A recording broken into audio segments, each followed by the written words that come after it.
Alright, so hello Mr. Rosengarten. For English class I was told to interview an adult who isn't my parent, and you're not my parent, so here goes. This looks like powdered Smurf, doesn't it? Like somebody took all the water out of a Smurf and left behind this blue powder. Each proton has a mass of 1. This is a Bunsen burner. And here we have North Sea light crude oil. It's from the North Sea, that's why they call it North Sea light crude. Lefty Lucy lets more air in, but this can cause the whooshing flame of death. This is Mark Rosengarten. Last year he was my teacher, and this year he's the subject of my English project. Mr. Rosengarten teaches chemistry at Washingtonville High School, my old school. I got to talk to him over Skype, and asked him a bunch of questions about his life. Okay, so, when you grew up, or when you were growing up, what did you want to be when you grew up? When I was young, everybody thought I was going to be a doctor because I learned how to read really early, and my hobby was science. But I wanted to be an astrophysicist. But I hit a brick wall when I went to 4th grade, and I hit math, and I never recovered from that, and I realized that astrophysicist was pretty much out of the question. When I was in high school, I knew I wanted to be a teacher. I just had no idea what it was I wanted to teach. And it wasn't until my senior year when I took AP Chemistry when I realized, hey, I could teach chemistry. But I can't imagine doing anything else. I love doing what I do. Well, it kind of goes back to 2003, actually 2002, when I got a notice that they needed people to do Regents Review Live, a TV show up in Albany that airs once a year. I was going to throw this notice out, but one of the other teachers said, you'd be a total natural at doing this. And I figured, all right, you know, what the heck, I might as well apply. And it turned out that out of all the chemistry teachers in New York State, I was the only one who applied.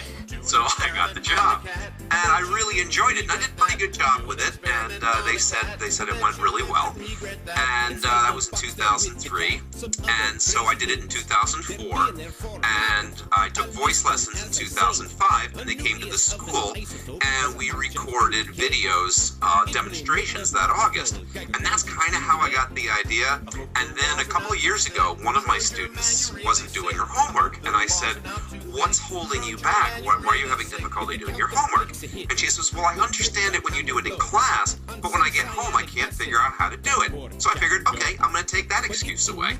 So I spent months the next fall and just put the entire course up on YouTube. I brought the camcorder in, did the videos, put them up on YouTube, and it was designed in, not as something that people could use globally, but as something my own students could use when they ran into trouble, when they had difficulty with whatever work they were doing. The music video started as an outgrowth from doing my voice lessons in 2005. So I started coming up with some songs, and the first one I came up with was The Heat of Fusion of Water, which I used using Apple loops. And it came out really, really well. It's something I've been singing for years, so I did MC Delta T. MC Delta T. I said MC Delta T. MC Delta T. That's calorimetry, yo.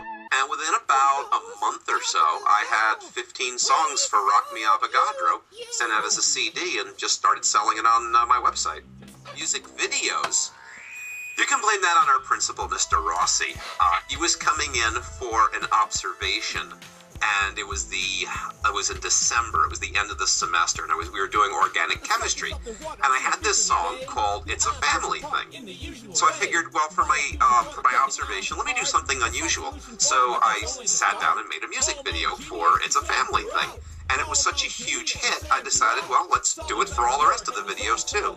Well, chemistry is a very difficult subject, and people who try to learn it but have a difficult time understanding it in class are going to search out other avenues to learn the material. And, of course, YouTube, what better place to go to get information? So I would have things up there, and people would find it, and I guess word of mouth would get around, and it's just grown and grown and grown and grown, and new people are finding it every day. I've got thousands of subscribers. Again, all people who are just trying to get through chemistry and are having a difficult time of it.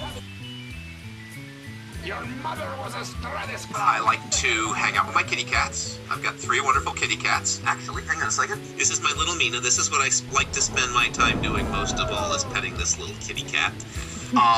Also, during the summertime, I like to go storm chasing.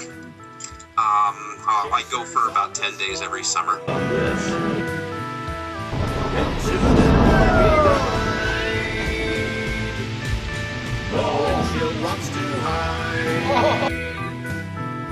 Our tires start to slide, it's baseball hail outside, chasers on the storm.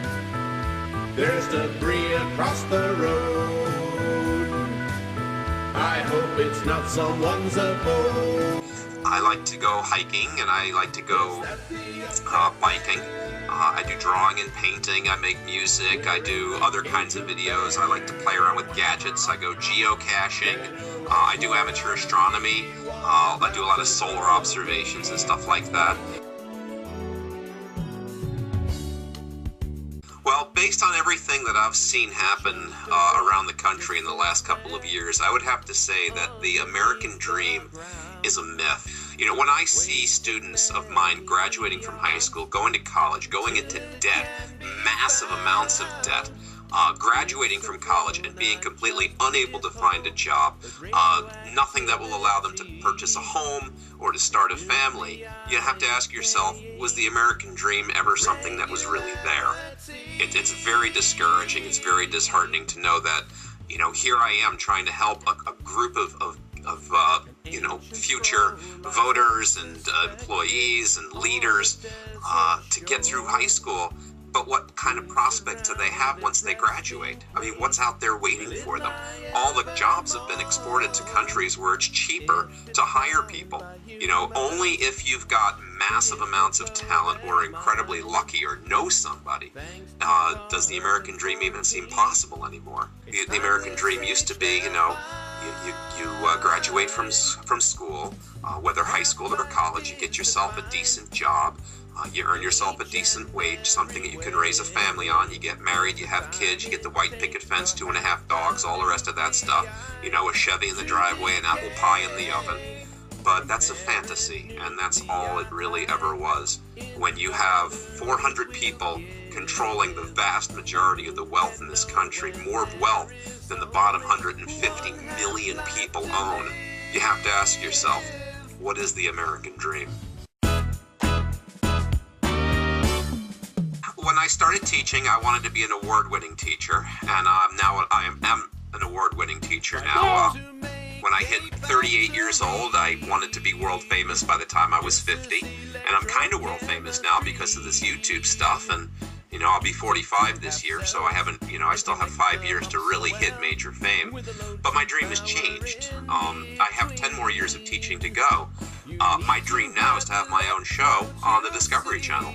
If you could change anything, what would you change? I've thought about this a lot. If I changed anything, I wouldn't be where I am today, and I'm really happy where I am today. I'm happy with how things have turned out in my life. So, have I done things that I would do differently? Yeah, but, you know, doing them differently would lead to a different result. And like I said, I'm really happy with where I am today. So I think it's probably best just to let well enough alone.